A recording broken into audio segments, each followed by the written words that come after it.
حضور یہ جو ہمارا پہلو ہے نا کہ سامنے والا ہمارے آمنے جھکے، مولانا رومی ایک بڑی سخت بات کہا کرتے تھے، وہ کہتے تھے فرعون اور نمرود جتنے پیسے نہیں، ورنہ بہت سارے لوگوں کا خدا بننے کو دل کرتا ہے، معاذ اللہ۔ کہتے تھے فرعون اور نمرود جتنی حکومت نہیں، ورنہ بہت سارے لوگ دعویٰ کرتے۔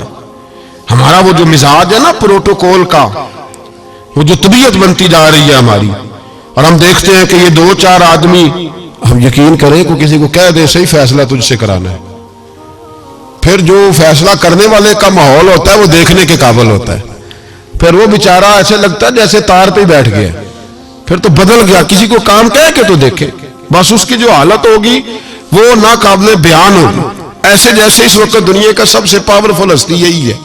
ایسے نہ کریں اپنے آپ کو، جب اللہ تبارک و تعالیٰ جتنی ذمہ داریاں دیتا جائے اتنا انسان کو جھکتے جانا چاہیے، اس لیے کہ میرے نبی کریم سید عالم صلی اللہ تعالیٰ علیہ وسلم نے فرمایا ہے جب تو اللہ کی رضا کے لیے جھکے گا تو پھر اللہ تجھے عزت عطا فرمائے گا، پھر اللہ تجھے بلندی اور وقار دے گا۔ تو نبی کریم صلی اللہ علیہ وسلم نے شرمندگی نہیں کسی شخص کی، بلکہ حضور نے پیار کیا، وارفتگی عطا فرمائی، لوگوں کا خیال رکھا، ان کی جہاں جہاں کمزوریاں تھیں ان کمزوریوں کے باوجود خیال رکھا۔ آج لوگ تانا دیتے ہیں اسلام کی سزائیں معاذ اللہ بڑی سخت ہیں، ہاتھ کاٹ دو چور کے، گردن کاٹ دو قاتل کی، سخت سزائیں۔ ہم کہتے ہیں اسلام کی اگر سزا سخت ہے تو اسلام جو تفتیش کرتا ہے وہ بھی بڑی سخت ہے۔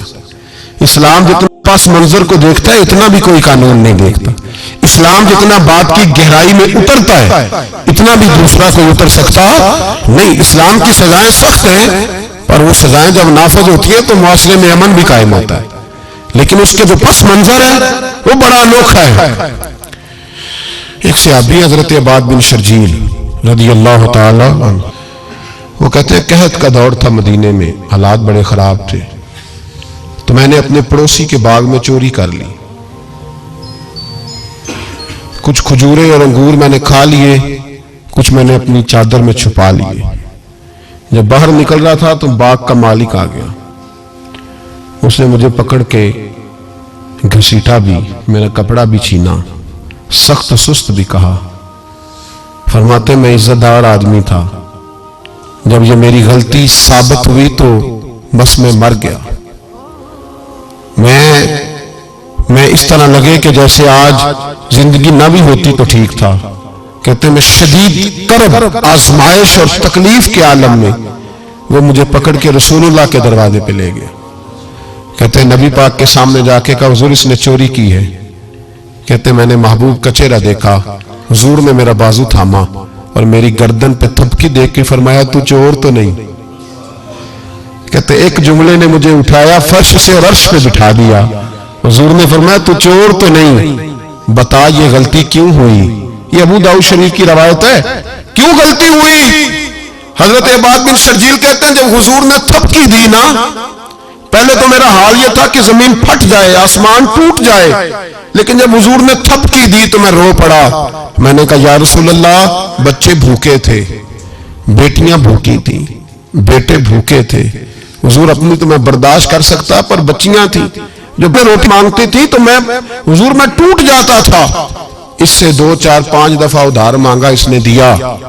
حضور میں دھوکہ نہیں دے سکتا، فریب فراڈ نہیں کر سکتا۔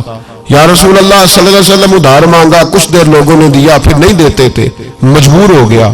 یہاں چور کے ہاتھ نہیں کٹے، بلکہ یہاں کیا کمال فرمایا میرے رسول نے، یہاں کیا رنگ ارشاد فرمایا۔ حضور نے اس کو فرمایا جو پکڑ کے لایا تھا، فرمایا تجھے پتا تھا یہ بھوکا ہے؟ حضور پتا تھا تو فرمایا تو نے روٹی کیوں نہیں کھلائی؟ تجھے پتا تھا یہ ننگا ہے؟ حضور پتا تھا تو کپڑا کیوں نہیں دیا؟ اب حضور سزا دینے لگے تو فرمایا چل اب سزا یہ ہے کہ 2 اونٹ مال کے بھر کے اسے دے، اور دیکھنا آئندہ بھی اس کا ضرور خیال رکھتے رہنا۔ جہاں مجرم کو ملتی ہیں جزائیں بھی عطائیں بھی، مدینے میں جو لگتی ہے عدالت ہو تو ایسی ہو، مدینے میں جو لگتی ہے عدالت ہو تو ایسی۔ اور اعلیٰ حضرت فرماتے چور حاکم سے چھپا کرتے ہیں یا اس کے سوا، تیرے دامن میں چھپے چور انوکھا تیرا۔ میرے رسول پاک علیہ الصلوۃ والسلام نے لوگوں کو شرمندہ نہیں کیا، بلکہ نبی پاک صلی اللہ علیہ وسلم آگے بڑھا کرتے تعاون فرماتے، دیکھتے تھے کہاں میری کس کو ضرورت ہے، اور حضور سید عالم صلی اللہ علیہ وسلم کے پاس جا کے کوئی شخص یہ نہیں محسوس کرتا تھا کہ پتہ نہیں یہ کیا کریں گے، پتہ نہیں ان کا لب و لہجہ کیا ہوگا، یہ کس طرح سے بات کریں گے، کیسے چیز آگے بڑھے گی۔ بھائیو، اپنے کردار میں وہ رانائی پیدا کریں، وہ خوشبو پیدا کریں، وہ مٹھاس پیدا کریں کہ لوگ آپ کے قریب آنا پسند کریں، لوگ آپ کو اپنی بات سنانا پسند کریں۔ بنو عراش قبیلے کا ایک شخص آیا نبی کریم کی بارگاہ میں۔ کس طرح آیا ذرا پس منظر سنیے گا۔ وہ کہتا ہے میں چھوٹا سا بزنس مین تھا، تو میں تھوڑا تھوڑا کام کرتا تھا۔ میں مکے کے دائیں بائیں جو گاؤں تھے، بنو عراش ایک قبیلہ تھا، تو اس گاؤں سے میں 2-4 جانور خریدتا، مکے لا کے میں 1-2 دینار نفع لے کے بیچ دیتا۔ بیوپاری کہتے ہیں ہم اپنی زبان میں، تو کہتے میرا یہ کاروبار تھا۔ ایک دفعہ میں 2 اونٹ لے کے مکے آیا، تو مکے میں میں نے شور سنا کہ یہاں ایک جادوگر ہے، معاذ اللہ، ساحر ہے، کاہن ہے، اس کے قریب کوئی نہ جائے۔ کہتے یہ شور میں نے سنا، میں نے کہا چلو نہیں جاتے۔ کہتے وہ 2 اونٹ میں نے بیچے تو میری کم نصیبی دیکھو کہ بیچ میں نے ابو جال کے ہاتھ دیے۔ اونٹ خرید لیے تو مجھے کہنے لگا کل پیسے لے لینا۔ میں نے کہا گھر کہاں ہے؟ کہنے لگا فلاں گلی میں، فلاں محلے میں، فلاں جگہ میرا گھر ہے۔ کہتے ہیں میں مجبور تھا، چھوٹا سا کاروباری تھا، میں بڑا بزنس مین نہیں تھا۔ اگلے دن میں اس کے گھر گیا، میں نے کہا پیسے، تو کہنے لگا کل آنا۔ کہتے ہیں میں نے کہا کہ یہ بڑا آدمی ہے، کہیں بگڑ گیا تو میں پیسے کیسے لوں گا؟ میں چپ کر کے آ گیا۔ 2 راتیں مجھے چوک میں سوتے ہوئے ہو گئی، نہ تو میرا کوئی رشتہ دار تھا، نہ کوئی زمانہ تھا ہوٹلوں کا، مجبوری تھی۔ تیسرے دن میں پھر گیا تو میں نے کہا پیسے، کہنے لگا کل آنا۔ تو میں نے کہا یار میرا یہاں کوئی بھی نہیں، میں سڑک پہ سوتا ہوں، مہربانی کر میرے پیسے دے، اور میں اتنا بڑا آدمی بھی نہیں، ہو سکتا میرے پاس کرایہ بھی نہ ہو، میرے پیسے دے میں جاؤں۔ کہتے ذرا دبا کے بات کی تو کہنے لگا چل دوڑ جا، جہاں سے ملتے ہیں لے لے۔ یہ تاجر جب ڈوبتے ہیں تو یہ خودکشیاں کرتے ہیں، اس لیے کہ جس آدمی کی اصل زر ڈوب جائے وہ کدھر جائے گا بیچارہ۔ کہتے میں وہاں سے پلٹا، اور پلٹ کر میں نے لوگوں سے پوچھا کہ مکے کے سردار، چودھری، امیر لوگ کہاں بیٹھتے ہیں؟ تو انہوں نے کہا کہ کعبے کے ساتھ چھوٹی چھوٹی ٹولیاں بنی ہوئی ہیں، یہ سارے چودھری بیٹھے۔ کہتے میں جا کے ایک ٹولی کے بیچ کھڑا ہوا، اس میں ابو لہب، ابو سفیان، عتبہ، عتیبہ، شیبہ سارے بیٹھے تھے، بڑے بڑے سردار۔ میں نے ان سے کہا کہ بھائی چودھریو میری تھوڑی مدد کراؤ، ایک آدمی کو پیسے دیے ہیں، مال دیا ہے، وہ پیسے نہیں دے رہا، میں مجبور ہوں، پردیسی ہوں، غریب ہوں، میری مدد ہو جائے۔ تو کہتے وہ عتبہ بول کے کہنے لگا کون ہے جو تیرے پیسے دبا گئے؟ اتنی ضرورت کسی کی؟ ہمارے ہوتے ہوئے نام لے۔ تو کہتے میں نے کہا کہ ابو جال نام ہے اس کا۔ کہتے گردنیں جھوک گئیں، کہنے لگے تو بڑے گنڈے کے پاس پھنس گئے، وہ تو سردار ہے سارے گنڈوں کا، وہ تو نہیں ملتے پیسے، مشکل ہے۔ کہتے میں کانپنے لگا کہ میرے پیروں تو زمین نکل گئی، یار پیسے نہیں ملیں گے تو میں تو گھر نہیں جا پاتا، کرایہ بھی نہیں۔ کہتے عتیبہ نے مذاق کیا، سامنے خانہ کعبہ کے ساتھ ٹیک لگا کے رسول پاک تشریف فرما دے، معاذ اللہ ثم معاذ اللہ، نقل کفر نہ باشد۔ اس نے مذاق کیا، کہنے لگا وہ جو بندہ بیٹھا ہے نا وہ تیرا مسئلہ حل کر سکتا ہے۔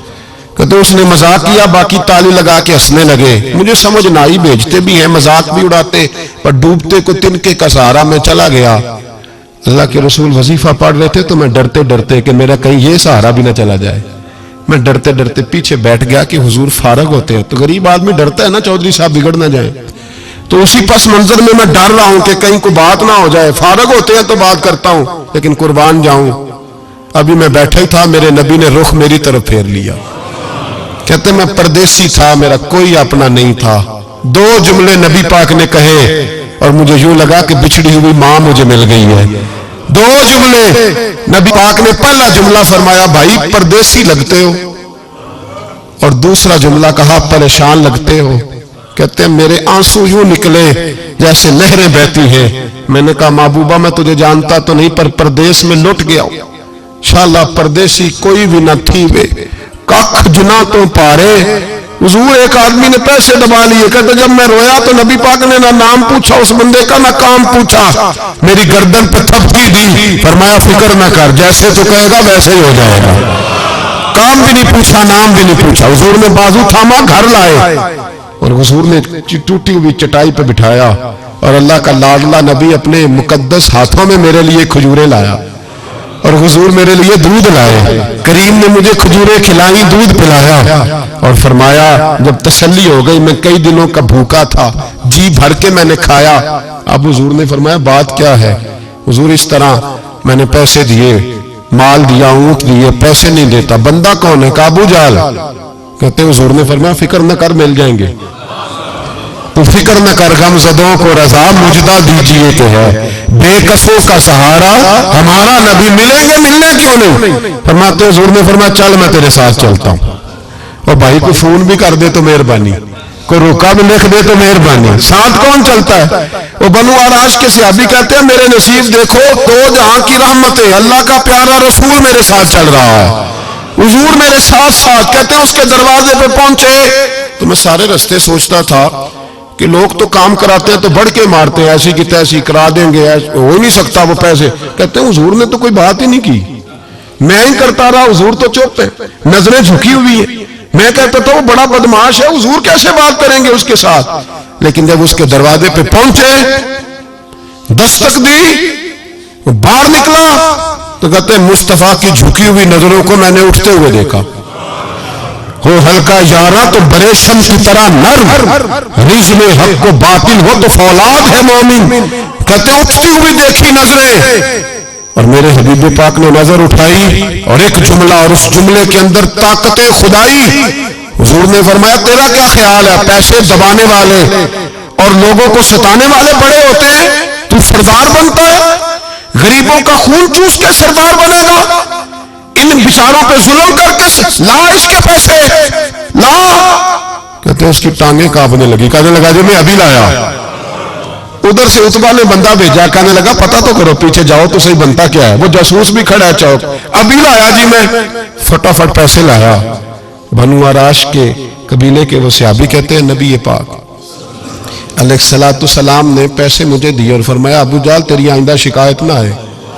کہنے لگا جی نہیں آئے گی۔ کہتے ہیں حضور نے مجھے پیسے دیے، قربان جاؤں محبوبہ تیری شان پہ، میرے کام آئے ہیں، میرے ساتھ آئے ہیں، مجھ پہ مہربانی کی ہے، اور مجھے سے فرما رہے ہیں تو اگر اجازت دے تو میں جاؤں، تو اگر خود بھیک دے، خود ہی کہے منگتے کا بھلا ہو، تو کہے تو جاؤں۔ کہتے ہیں میں رو پڑا۔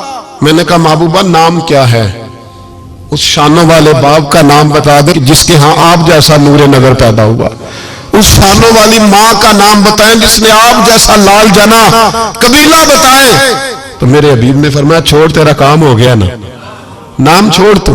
کہتے ہیں حضور گزر گئے تو وہ جاسوس پیچھے تھا، وہ مجھے کہنے لگا، میرے قریب آیا تو کہنے لگا ان کے پاس نہ جانا، یہ جادوگر معاذ اللہ نہ جانا، ساحر ہے۔ کہتے میں نے اس کو جھٹکا اور میں نے جھٹک کے کہا اگر دنیا میں یہ سچے نہیں تو کوئی سچا نہیں، اگر دنیا میں یہ شان والے نہیں تو کوئی شان والا نہیں۔ تو میں دوڑ کے قدموں میں لگا، میں نے کہا حبیبہ دنیا میں نے بھی بڑی دیکھی ہے پر تیرے جیسا کوئی نہیں دیکھا، مہربانی کرے پڑھائے کلمہ، میں بھی آپ کا غلام بننا چاہتا ہوں۔ عزیزو حضور نے محبت بانٹی ہے، شرمندگیاں نہیں دی، عزت دی ہے، وقار دیا ہے۔ آخر